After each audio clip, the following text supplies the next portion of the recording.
Did you ever experience putting hours and hours of work in to just fail? You look at your friends and see them getting better results, but they work less than you. There are actually a few triggers you have to consider. The first trigger I want to discuss with you is, who are you actually serving? So basically, if we do some work, we can consider at least two involved parties. The one who does the work, let's assume it's you, and the other one who receives the results. Meaning at the end of the day, we have two involved parties who should be satisfied with the result, right? Let's use YouTube content creation as an example. If I, as a content creator, deliver top-notch quality from my point of view and decide to share my work online and my community enjoys and interacts with it, this would mean that I hit the nail on the spot, right? But now it gets tricky. What if they don't enjoy the results? Now it's important to differentiate. If I, as the content creator, am happy with the produced quality, then although I thought I did everything right, I didn't get the results I thought I deserved. This can lead to frustration, anxiety, and procrastination. You'll feel like you'll never make it, because although you gave it all, you'll still fall short. But there's also another side to it. What if the exact opposite happens? Let's say I created content which didn't take me as much time and effort. I'm not even happy with the produced quality, but still I decided to share my work. And somehow this time it resonates with the audience. I get comments, interactions, viral results. Let me ask you this. Would you either go with option A, where you committed money, time, energy and get nothing in return? Or would you go with option B, where you put minimum effort in but get the maximum results? I guess the answer is obvious, and what most people would do if they know beforehand that exact point where they know, okay, this result will get me the best feedback and the best value, they would work only until that spot. So they would only put in the effort that it's necessary to get the maximum results. They wouldn't work more, they wouldn't work less. And that brings us to the second trigger I want to share with you. What's your mission? This point is often overlooked as we live in a fast-paced world where everyone seems to succeed. We see our friends sharing their best lives, some 20-year-old millionaires sharing financial advice to the new generation. Whilst 10 years ago, this type of posts were an extraordinary thing,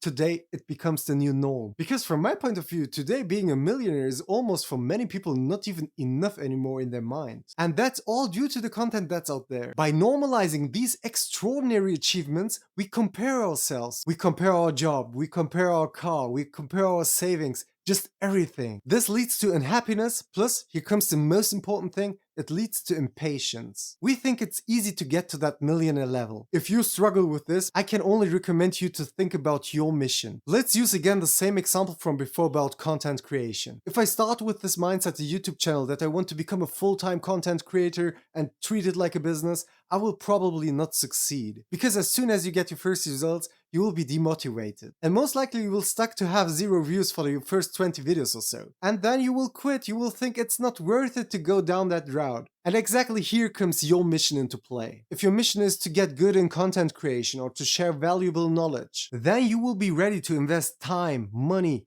energy, not for the results you get, but for the improvements and for the journey you're experiencing. Because seeing progress is another source of motivation. I know many of us since our early childhood are trained to seek for feedback because we only navigate our lives through the results we get. The day I was able to shift my mindset from what others think about the work I do to what do I really think about the stuff I'm doing myself, I started becoming more motivated, more consistent, just driven. Today, with every script, with every video, I get better as a creator. I don't care about the views every video gets, I care about the progress I make. And I learned to be happy with it because no one pushes me to do this. So by answering these two questions on who we serve and what our mission is, we are now ready to look at my blueprint. This allowed me to stay consistent over the last years. I call this the quality and time model. So against all the popular opinion in the space, I can't just recommend you to start some work, get over with it, and just deliver it. Because you will have to face again two challenges. The first one is yourself, because you will not be happy with the result you created because you know you can do better. And second, the receiver will not be happy with the quality you delivered. If I start a new activity today, or I have to do some task, let's say, then I only create and do stuff that I'm 100% sure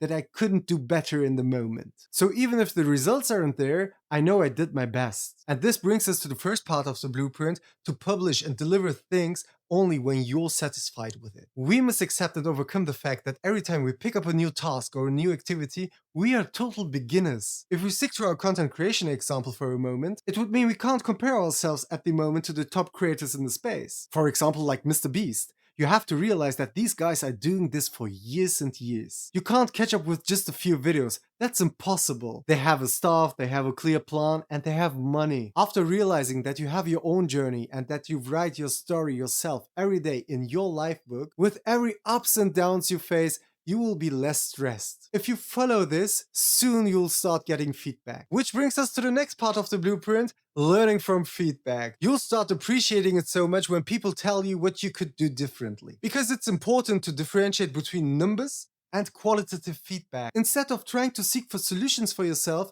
go up to random strangers, show them some of your work and ask for their unbiased opinion. This was a massive game changer for me, because as it's always, when you share your work with family and friends, they will be too nice. Basically because they don't want to hurt your feelings. Or maybe they will find it cool, but not the product, because it was you who created the product. That's why I can say when I joined channels for content creation on Slack, Reddit, or the YouTube content creator community, I started really to understand what most people struggled with on their channels. This finally gave me room to improve little by little because I knew I wasn't alone. These small increments of improvement are so important, but brings us to the next part of the blueprint, by the way, which is don't aim for everything at once. I'm a little bit of a weirdo when it comes to new information. I research everything in detail and try to fix everything at once. And to be honest, this never worked. You'll find probably yourself in the same spot when reading through the newest tips and tricks. The only time when I find true value in tips and tricks is when I commit to only one at a time. Because I try it out at least for 3 to 4 weeks to get accustomed to it. Only then you can really understand if the new approach is working out for you.